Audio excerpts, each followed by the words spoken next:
नमस्कार साथियों एवं प्यारे बच्चों, कैसे हैं आप सब। आशा करती हूँ कि आप सभी अच्छे होंगे। आइए आज हम बात करते हैं कैरियर गाइडेंस पोर्टल में लॉगिन कैसे करें। अब ये जो वीडियो है स्टूडेंट्स और टीचर्स दोनों के लिए बहुत यूज़फुल है। अब ये यहाँ पे नीचे एक वेबसाइट दी हुई है www.mpaspire.com। ये आईडी क्या है और क्यों ज़रूरी है, किसके लिए ज़रूरी है।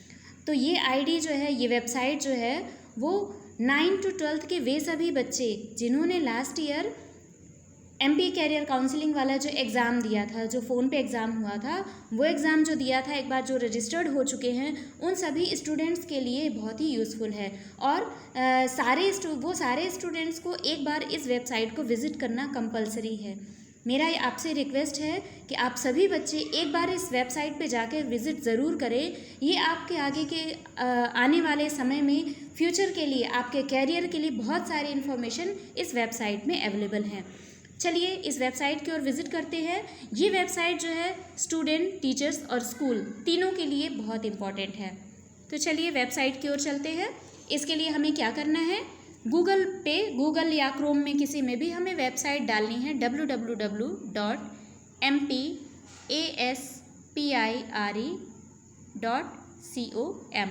इसमें हमें पूरा टाइप करना है। यहाँ पे हम देख रहे हैं नीचे www लिखा हुआ, हम जल्दबाजी में इसी को कर देते हैं कि चलो ऑटोमेटिकली शो हो रहा है, लेकिन यहाँ पे ध्यान दीजिए MP की जगह PM लिखा हुआ है। और जब आप इसे लॉगिन करेंगे तो वो कुछ और इंटरफेस खुलेगा। ठीक है, अब इसको हम पूरा टाइप करने के बाद जब हम ओके कर देते हैं तो कुछ इसका डैशबोर्ड कुछ इस तरह से खुलता है।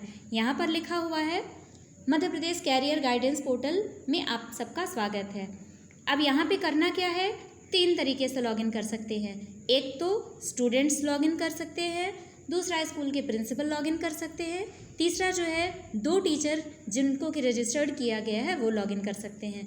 तो स्टेप बाय स्टेप चलते हैं। पहले हम शुरुआत करते हैं स्टूडेंट लॉगिन से, क्योंकि ये इंपॉर्टेंट सबसे ज़्यादा स्टूडेंट्स के लिए है। अगर स्टूडेंट्स ये सीख जाएँ तो टीचर और प्रिंसिपल का काम थोड़ा सा हल्का हो जाएगा। तो चलिए, यहाँ पे लिखा हुआ है समग्र ID 9 डिजिट की। तो यहाँ पे किसी स्टूडेंट, कोई भी वो स्टूडेंट जिसने कि लास्ट ईयर में ये एग्ज़ाम दिया हो, MP कैरियर काउंसलिंग वाला, उसमें रजिस्टर्ड होना ज़रूरी है। तो उनमें से किसी एक स्टूडेंट की मैं यहाँ पर समग्र ID ले रही हूँ। मेरी ही स्कूल के स्टूडेंट है एक ये,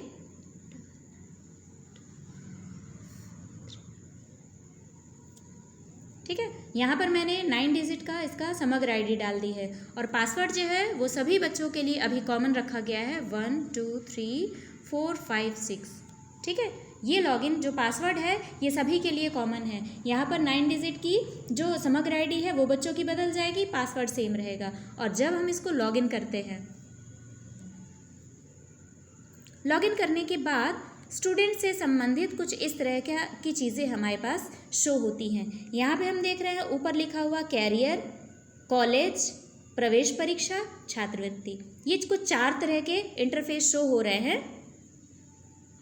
यहाँ पे हम एक स्टेप बैक होते हैं क्योंकि अभी हम छात्रवृत्ति की ओर आ गए हैं। फिर मैं स्टार्टिंग से बताती हूँ। यहाँ पे 4 चीज़ें दी हुई, कैरियर संबंधी जानकारी, कॉलेज संबंधी जानकारी, प्रवेश परीक्षा संबंधी जानकारी और छात्रवृत्ति प्रतियोगिता फेलोशिप संबंधी जानकारी। यहाँ पे मैं थोड़ा सा इंट्रोडक्शन पहले दे दूँगी। कैरियर में क्या है कि आपका जो भी सब्जेक्ट इंटरेस्टेड हो, उस सब्जेक्ट से रिलेटेड क्या क्या कैरियर हैं, क्या क्या अपॉर्चुनिटीज़ हैं, उसकी जानकारी यहाँ पर मिलती है। जैसे अगर हम इस पर क्लिक करते हैं तो सबसे पहले कैरियर संबंधी जानकारी के लिए ये हमसे सब्जेक्ट पूछता है कि सपोज़ आप किस फील्ड में जाना चाहते हैं। इसमें भी प्रोफेशनल है, वोकेशनल है, मेडिकल साइंस है, आर्किटेक्चर प्लानिंग है, आर्ट एंड डिज़ाइन है, एग्रीकल्चर है, ठीक है।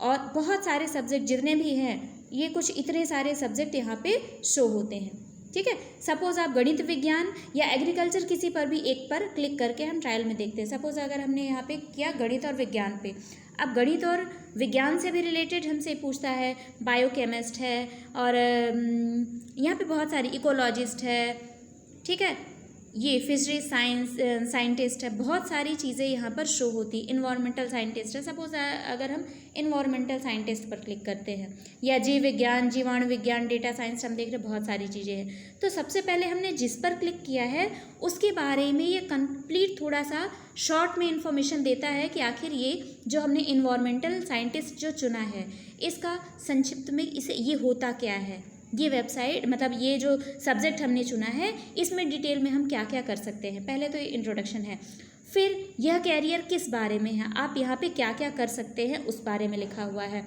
फिर इसमें स्पेशलाइजेशन करना हो तो आप कैसे कैसे कर सकते हैं। एनवायरमेंटल केमिस्ट है, एनवायरमेंटल जियोलॉजिस्ट, मतलब इससे रिलेटेड जितनी भी चीज़ें हैं वो आपको यहाँ पे मिल जाएगी।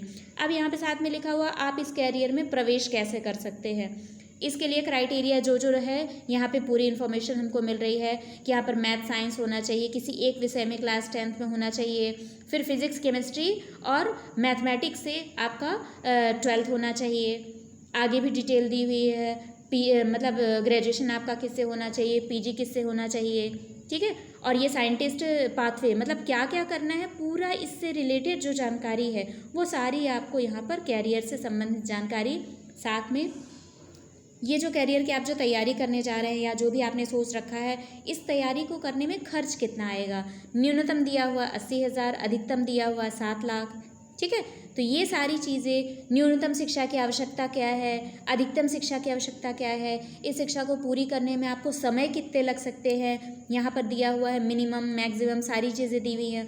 भविष्य में कैरियर में संभावनाएं कितनी हैं, वर्तमान में, लंबे समय के लिए, बहुत लंबे समय के लिए, अलग अलग ग्राफ में पूरी चीज़। फिर इसके बाद ये बताता है कि आपकी इस कोर्स को करने के बाद आपकी इनकम कितनी होगी, मंथली इनकम कितनी होगी, ये सारी चीज़ें। और जब आप इनमें सब में श्योर हो जाते हैं तब ये आपको बताता है कि कॉलेज और विश्वविद्यालय जो है इससे रिलेटेड कहाँ कहाँ पे हैं, इसकी परीक्षाएं कहाँ पर हैं, इसके लिए स्कॉलरशिप क्या है, रोजगार के अवसर क्या है, ज़रूरी सेवाएं, मतलब और उससे रिलेटेड जो भी व्यक्ति ने इस सब्जेक्ट फील्ड को चुन करके और अपनी प्रसिद्धि पाई है उससे रिलेटेड एक व्यक्ति के बारे में यहाँ पर दिया हुआ रहता है।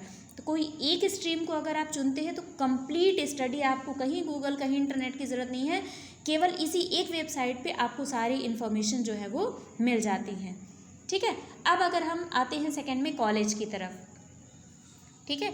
तो कॉलेज में भी सेम ऐसे ही हमसे पूछेगा हम किस फील्ड में जाना चाहते हैं, उससे रिलेटेड कॉलेज क्या है, कैसे कैसे हम वहाँ पे एडमिशन ले सकते हैं, ठीक है। अब इसमें जो भी हमने सब्जेक्ट चुना उसके प्राइवेट कॉलेज कौन कौन से हैं, गवर्नमेंट कॉलेज कौन कौन से हैं, सारी इन्फॉर्मेशन यहाँ पर पूरे नेशनल लेवल पे जितनी हैं वो सारी हमको यहाँ पर अवेलेबल हो जाती हैं। किसी भी एक कॉलेज पे जा करके पर्टिकुलर उसकी फ़ीस और बाकी उसका डिटेल हम ले सकते हैं।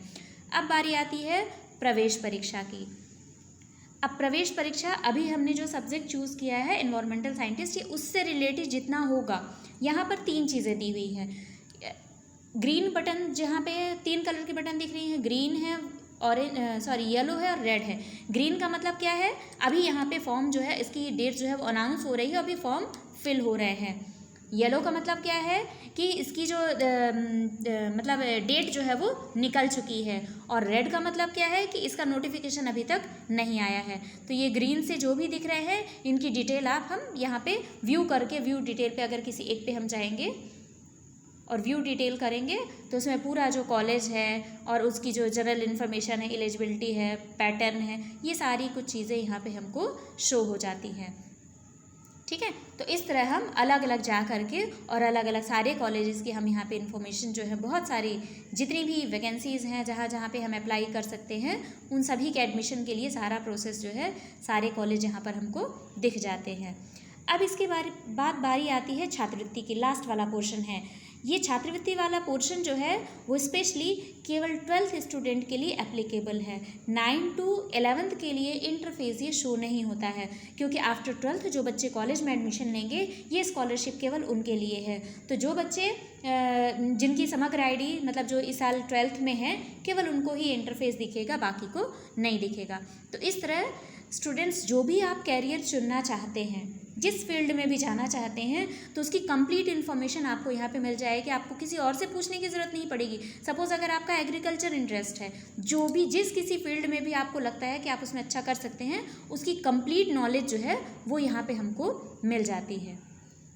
पूरा इसमें एक यहाँ से साइड वाली जो बटन है यहाँ से हम बैक करते जाते हैं और बैक करके हम अलग अलग सब्जेक्ट के बारे में, उनके कॉलेज के बारे में, स्कॉलरशिप, जो कॉम्पिटिशन्स हैं, उन सारी की जानकारी हम यहाँ पर आकर के और सर्च कर सकते हैं। यहाँ लास्ट में साइड में थर्ड यहाँ पे जो 3 लाइन वाली बटन थी, यहाँ पर भी सेम यही चीज़ें हैं। यहाँ पर डैशबोर्ड है, प्रोफाइल में आप अपना प्रोफाइल बना सकते हैं, मेरा कैरियर है और यहाँ पर लॉग आउट है। ठीक है, प्रोफाइल में क्या है, प्रोफाइल जनरल एक बार जब आप कर देंगे, जैसे जो भी आप अपने नाम से रजिस्टर्ड कर लेंगे, ठीक है, तो वो यहाँ पर आपको जो जिस नाम से मैंने अभी ओपन किया है वो इस लड़की की आईडी है और इससे इसका ये जो डिटेल है यहाँ पे शो हो रहा है। आप यहाँ पे इस पर और इस पर एडिट कर सकते हैं, जो भी इन्फॉर्मेशन है वो उसको आप अपडेट कर सकते हैं। इस पर अगर हमको नहीं जाना है, प्रोफाइल पे काम नहीं करना है, तो यहाँ पे लास्ट की हम 3 जो बटन है इस पर क्लिक करते हैं और यहाँ से हम लॉग आउट होते हैं। लॉग आउट होने के बाद यहाँ तक स्टूडेंट्स की आईडी का था। अब अगले स्टेप में बात करते हैं कि प्रिंसिपल आईडी जो है वो स्कूल की आईडी से जो कैसे लॉगिन कर सकते हैं। तो यहाँ पर हम स्कूल का डाइस कोड डालेंगे। यहाँ ये मेरे स्कूल का डाइस कोड है वो मैंने डाल दिया है और यहाँ पर पासवर्ड जो है वो फिर से सभी के लिए सेम है 1 2 3 4 5 6। तो जो भी आपकी संस्था का डाइस कोड है वो डाइस कोड डालें और यहाँ पर नीचे लाने के बाद 1 2 3 4 5 6 ये जो है जब आप डालेंगे तो यहाँ से आप इसको लॉगिन कर सकते हैं। इसमें आपके स्कूल की कंप्लीट इन्फॉर्मेशन जो है वो यहाँ पर शो होगी। शायद पासवर्ड यहाँ पे कुछ मिस हो गया था, 1 2 3 4 5 6। इतना करने के बाद जब हम लॉगिन करते हैं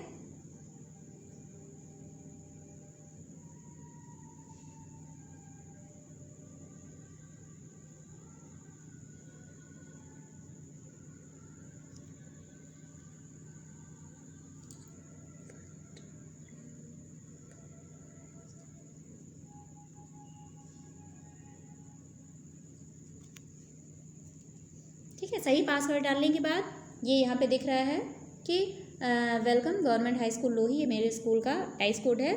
यहाँ पे जब व्यू स्टूडेंट हम करते हैं तो व्यू स्टूडेंट में वो सभी स्टूडेंट की लिस्ट शो होगी जो कि इस वेबसाइट पे जाके लॉगिन कर चुके हैं। अगर अभी तक कोई भी स्टूडेंट लॉगिन नहीं किए हैं तो यहाँ पर कोई इन्फॉर्मेशन शो नहीं होगी। तो व्यू स्टूडेंट जब हम करते हैं तो अभी एक लड़की जिसकी आईडी मैंने ओपन की है यहाँ पर, तो उसकी इन्फॉर्मेशन यहाँ पे दिखा रहा है केवल एक स्टूडेंट, और बाकी जो भी स्टूडेंट जो है जैसे इसमें लॉगिन करेंगे तो व्यू स्टूडेंट की लिस्ट में जो होगा वो बढ़ता जाएगा, वो उनकी संख्या जो है यहाँ पे बढ़ती जाएगी। स्कूल रिपोर्ट में भी हम ऐसे ही देख सकते हैं, डाउनलोड इनएक्टिव स्टूडेंट्स।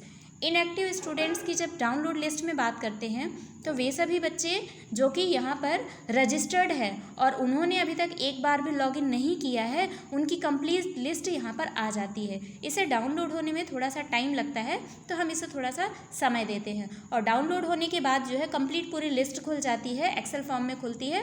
वहाँ से हम देख सकते हैं कि कौन कौन से बच्चे एक्टिव हैं, मतलब किन ने लॉगिन किया है, किन ने लॉगिन नहीं किया है।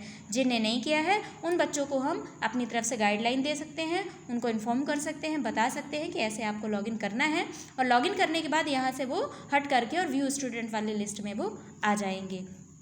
ठीक है, ये तो बात थी प्रिंसिपल की आईडी से, यानी स्कूल की आईडी से। अब हमें इससे भी वापस जाना है और वापस से हम टीचर आईडी पे जाना है।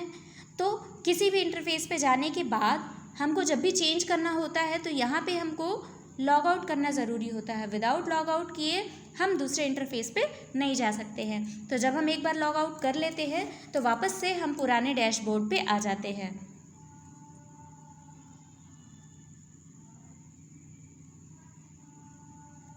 ठीक है, अब यहाँ पर हम पुराने डैशबोर्ड पे आ गए हैं।